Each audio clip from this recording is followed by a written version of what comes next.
Fala, senhores concurseiros e concurseiras, estamos aqui mais uma vez, sejam muito bem-vindos, professor Dorival Conte Júnior, Língua Portuguesa é minha disciplina, nós estamos aqui conversando sobre coesão e coerência, um dos principais assuntos do edital, dessa prova que você vê aí, ó, Polícia Federal e Polícia Rodoviária Federal, CESP e SEBRASP. Então, eu vou trazer mais um vídeo aqui sobre esse assunto, nós vamos conversar até encerrar, até exaurir o assunto coesão e coerência, que você viu lá no comecinho, que eu mostrei para vocês, dado estatístico, que cai bastante nas provas para esse concurso. Legal? Vamos lá, então.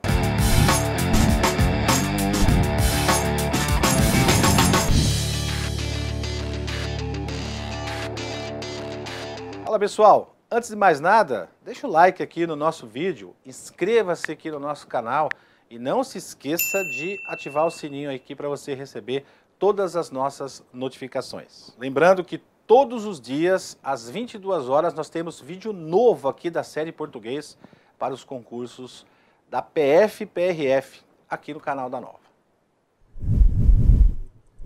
Muito bem, pessoal, então vamos lá comigo. Próximo vídeo aqui, nós vamos conversar ainda naquele assunto, olha lá, domínio dos mecanismos de coesão textual, emprego de elementos de referenciação, substituição, repetição, conectores, né? E outros elementos de sequenciação textual também. Agora a gente vai falar dos pronomes relativos. Então, o que significa pronome? Vamos entender primeiro o que é um pronome, né? Ó, pega aqui o pró, ele feito para. Então, feito para ficar no lugar de alguma coisa. E o que é nome? Nome é substantivo ou alguma coisa que exerça essa função, tá? De substantivo. Então, o pronome, ele é algo feito, nasceu, para ficar no lugar de um substantivo, para substituir um substantivo. Ele é chamado de relativo, nesse caso aqui, porque ele vai se relacionar. Tá? Ele se relaciona, a função dele é relacionar-se com um substantivo. Então, ele é algo que vai fazer referência a um substantivo. Então, o que acontece aqui? Deixa eu fazer um desenho aqui para vocês rapidinho, para vocês entenderem como é que funciona. Então, vamos supor que aqui a gente tem o pronome relativo, ele aparece aqui, ó, né? Então, faz de conta que esse asterisco aqui é um pronome relativo. Ele vai voltar aqui no texto até ele achar um nome.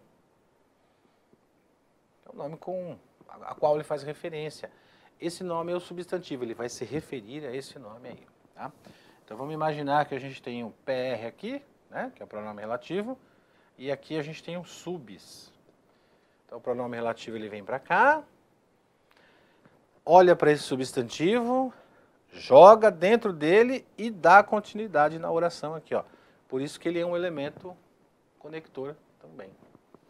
Tá? Então, esses pronomes relativos, eles têm uma finalidade. E a gente vai ver quais são essas finalidades. Primeira delas, pronomes relativos introduzem orações subordinadas adjetivas. Então, para você identificar quando a oração é subordinada adjetiva, você precisa identificar um pronome relativo.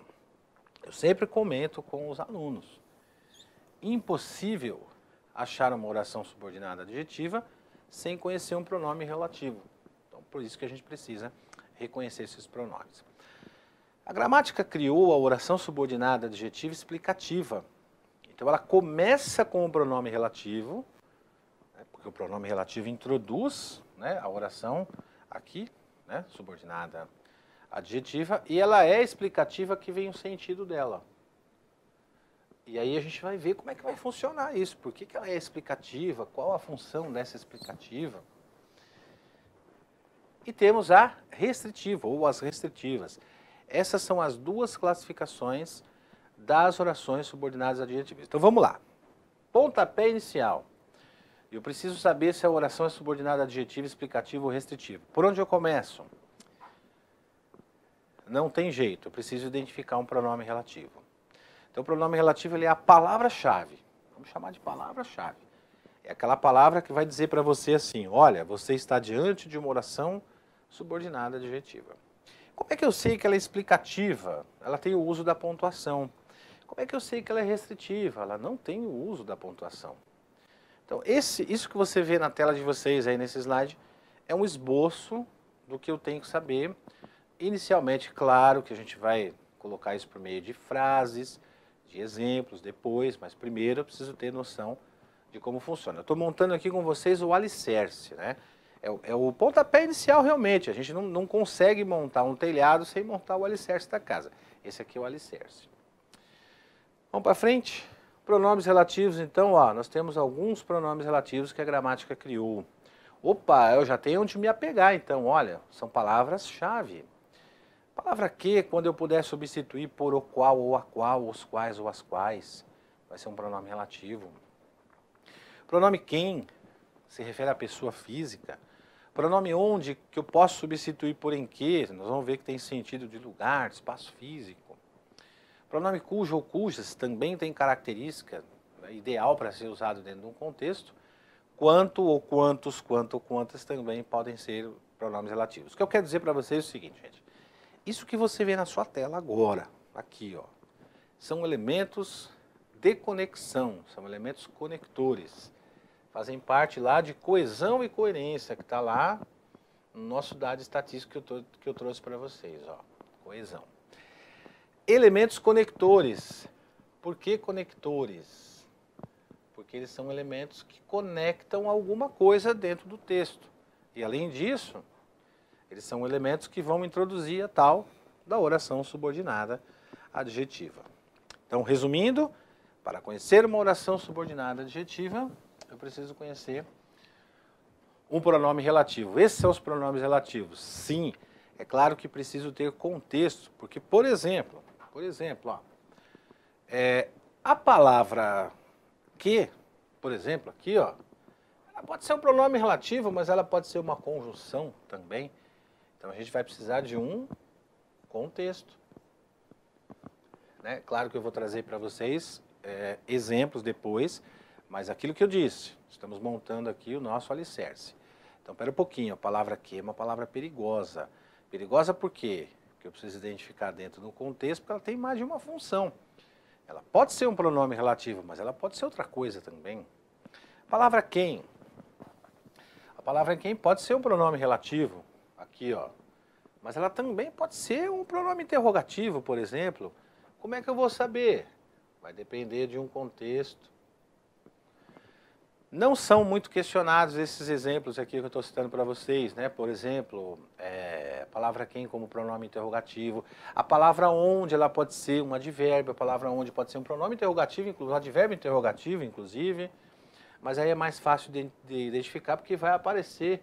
Se for uma interrogativa direta, vai aparecer isso daqui. Se for uma interrogativa indireta, você vai identificar pelo contexto. Mas inicialmente, essas palavras que vocês estão vendo aí destacadas em amarelinho, nesse quadradinho azul, elas são inicialmente pronomes relativos e introduzem orações subordinadas adjetivas. Aí a gente tem algumas características, né, pontuais aqui. Por exemplo, a palavra quem, claro, né, lógico, ela só vai se referir à pessoa física. A palavra onde, você pode substituir por em que, por ser um pronome relativo, ela só vai se referir a lugar ou espaço físico. Pronome relativo cujo, seus variantes, nós vamos ver que tem que ter substantivo antes, tem que ter substantivo depois, né? E o pronome cujo vai aparecer aqui no meio, concordando com o substantivo pós-posto. Esses detalhes a gente vai ver depois na sequência. E o pronome quanto, quantas também pode ser uma interrogação, vai depender do contexto também. Enfim, a gente vai estudar isso tudo depois com exemplos. Legal? Então, nesse vídeo aqui nós aprendemos mais um elemento de conexão, mais um elemento conector que são os pronomes relativos. Vamos lembrar aqui o seguinte, todos esses vídeos que eu estou trazendo para vocês aqui, todos esses assuntos são referentes àquilo que está no edital. E a partir desta base, desse alicerce, né, que nós estamos tendo aqui nessa semana, a gente vai partir para outros assuntos também por meio de questões. E aí sim, você vai conseguir visualizar na questão como o CESP-Sebrasp ou Sebrasp-CESP perguntou para você. Naquele concurso você vai se lembrar, diz respeito a esse assunto, faz parte dessa matéria. É isso aí. Então, concurseiro, concurseira, se você ainda tem alguma dúvida a respeito desse assunto ou qualquer outro assunto relacionado à disciplina de língua portuguesa para os concursos da PF e PRF, basta você deixar o seu comentário aqui abaixo. Para finalizar, eu deixei alguns links importantes aqui na descrição, como grupo no Telegram e materiais gratuitos para você estudar ainda hoje, começar ainda hoje. Muito obrigado pela sua atenção e até um próximo encontro.